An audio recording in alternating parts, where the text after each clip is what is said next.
Itu Pak Pur baru berkebun saya cari-cari.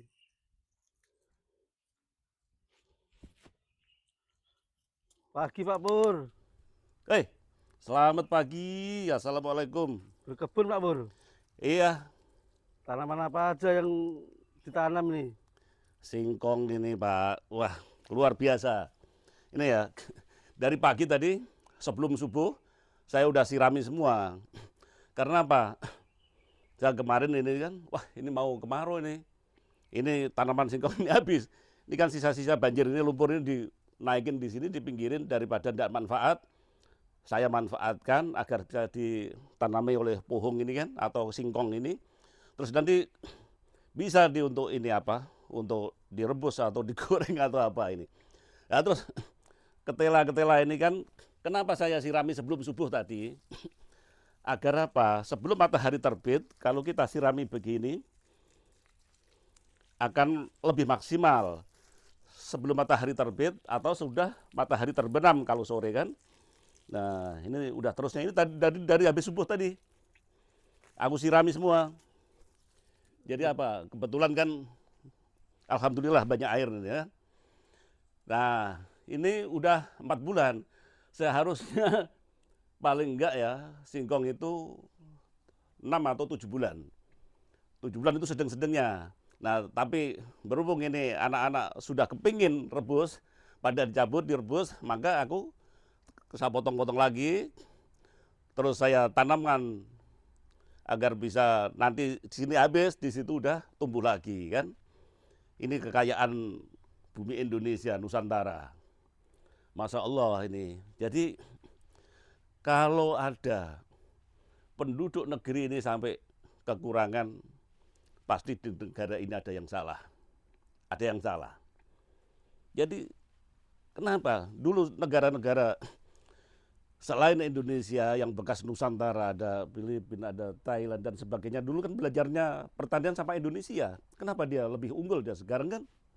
Nah, harus kita bisa mencapai keunggulan itu lagi. Kenapa? Di sana, nah ini yang namanya ibadah, Dokter Bugis. Iya Pak. Ibadah itu kalau sholat seperti ini baru ritualisasi. Jadi belum spiritualisasi. Nah terus ibadah yang sebenarnya bagaimana? Adalah realita yang dilakukan oleh hamba itu sendiri. Nah, seperti kenapa? Fa'budullaha rabbukumul ladzi khalaqakum walladzina min qablikum la'allakum tattaqun. Maka pada beribadahlah menyembahlah kepada Tuhanmu sebagaimana orang-orang dahulu sebelum kamu agar kamu menjadi takwa. Jadi ibadah itu dari kata abdun. Abdun itu artinya menghamba. Menghamba itu istilahnya kalau bahasa Jawa itu rewang. Rewang ya. Kamu menjadi rewang. Kalau bahasa secara universal, secara luas itu apa? Utusan. Kamu tak utus ini. Maka kalau kamu tak suruh, misalnya, tolong aku belikan rokok. Ya, itu kan Anda secara spontan ini, itu Anda kan sudah membantu saya. Nah, itu udah mengabdi sama saya kan? Iya. Itu artinya yang ibadah. Lah seperti ini. Lah sholat, implementasi daripada sholat atau sembahyang, apapun lah ya. Ada sholat, ada sembahyang, ada menembah, ada manekung, terserah. Ini setelah dari apa namanya ritualisasi tadi, terus kita berekspresi seperti pertanian atau pekerjaan dan lain-lain sebagainya, seperti ini kita cabut dan kita berikan pada orang yang membutuhkan. Siapa saja. Nah, jadi itulah yang namanya ibadah. Jadi jangan pelit-pelit kita hidup ini kan. Jadi siapa nih yang ini? Saya biasa nanam terong, nanam jagung, nanam apa. Ketika ada ini tanah baik di secara langsung ataupun saya taruh di polybag ya. Itu tapi dengan medianya yang terukur bagus seperti ada kompos dicampur sama sedikit pasir, terus ada dari apa namanya pupuk kandang, terus kita bagus. Nah, itu kita tanami dengan mudah. Mau sayuran, mau biji-bijian, apapun ya, terserah yang kita mau. Nah, seperti ini. Nah, terus kalau musim kemarau bagaimana? Nah, seperti ini, seperti ini dok. Pur, ini udah musim kemarau, masa kau menanam aku? Ini sih kau berkata seperti itu.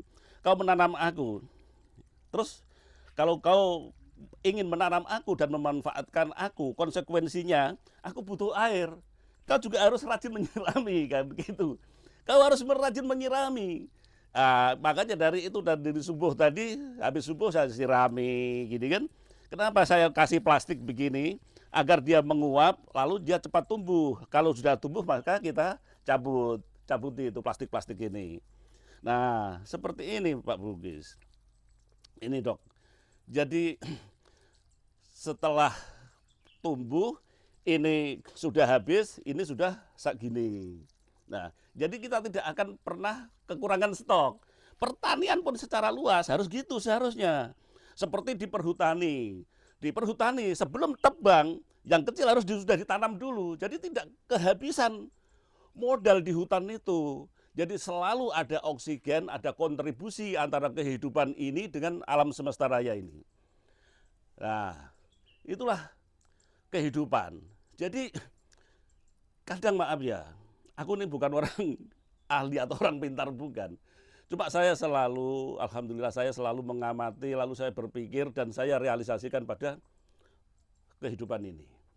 Yang nyata ini Pak Bu. Ini saya senang seperti ini melakukan hal-hal yang semacam ini. Ini kalau apa namanya di musim kemarau ini paling enggak ya 3 hari sekali lah kita sirami. Tapi yang pokok adalah menyirami, saya ulangi lagi tadi, sebelum apa? Sebelum matahari terbit. Dan kalau sore sesudah matahari mau terbenam. Kira-kira jam berapa ya? Jam 5 atau jam setengah 6 lah ya itu. Jadi kenapa kok bisa begitu? Agar supaya maksimal dia menyerapnya air itu kepada tumbuh-tumbuhan yang akan kita tanam ini.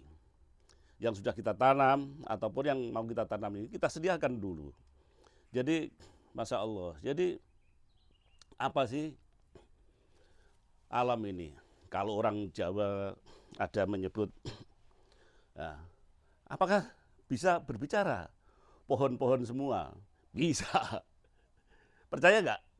Percaya Pak. Nah, kenapa Tuhan menciptakan manusia di dalam tubuh manusia ini, di dalam dada, tengah-tengah dada ini ada alat yang untuk bisa merespon, yang bisa untuk komunikasi.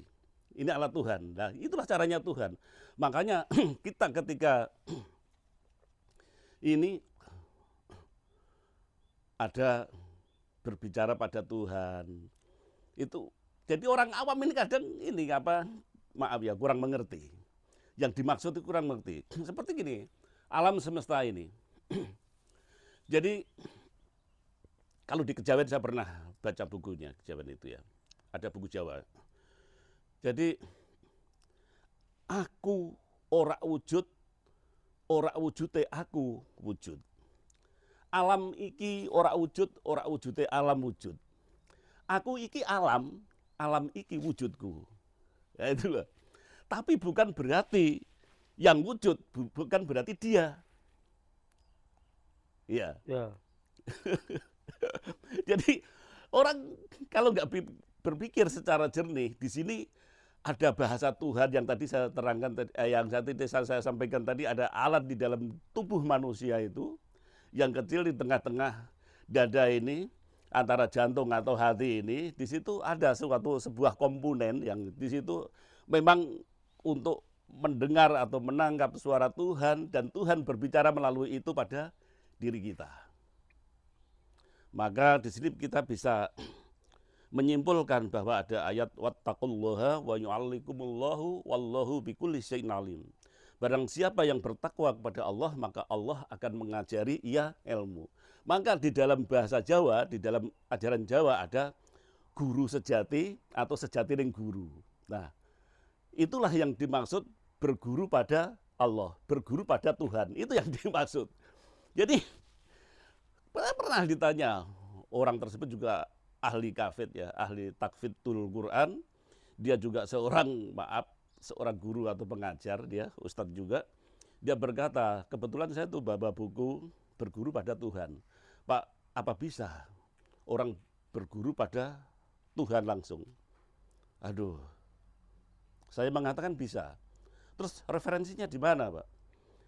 Secara kebetulan Anda ini kan, atau memang sudah dinas bahwa Anda itu kan seorang takfid. Ada nggak di dalam Al-Quran? Nggak ada, Pak. Masa sih? Saya bilang gitu. Nah terus nanti lain kali bisa kita bicarakan lagi, tapi perlu Anda renungkan dulu bahwa berbicara sama Tuhan, berguru pada Tuhan itu.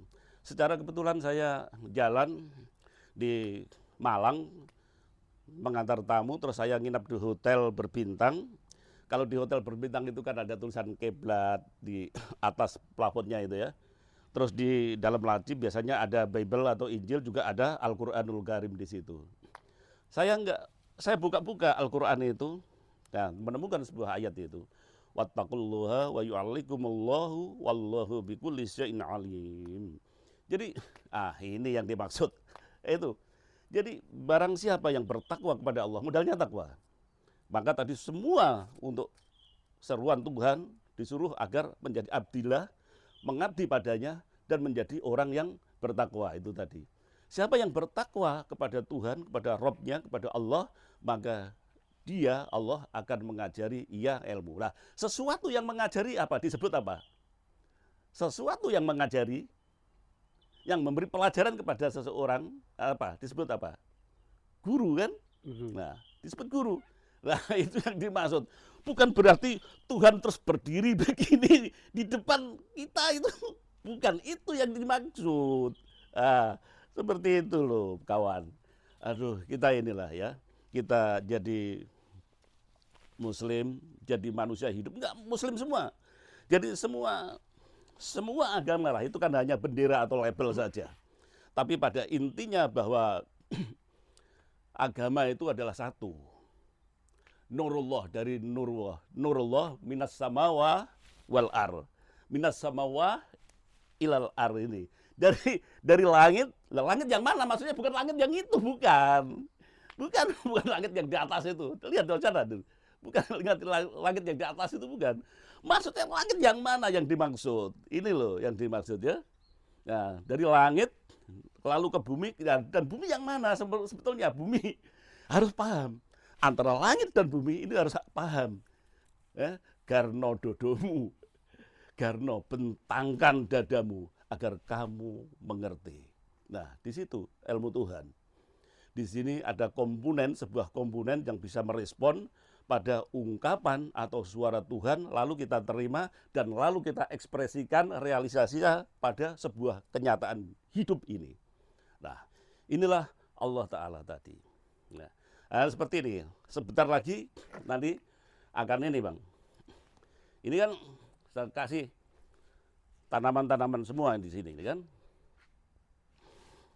Ya. Ini agar tumbuh subur. Kita manfaatkan. Ada sedikit tanah, lalu kita manfaatkan agar apa? Menjadi subur makmur, Indonesia raya dan jaya. Semangat Indonesia.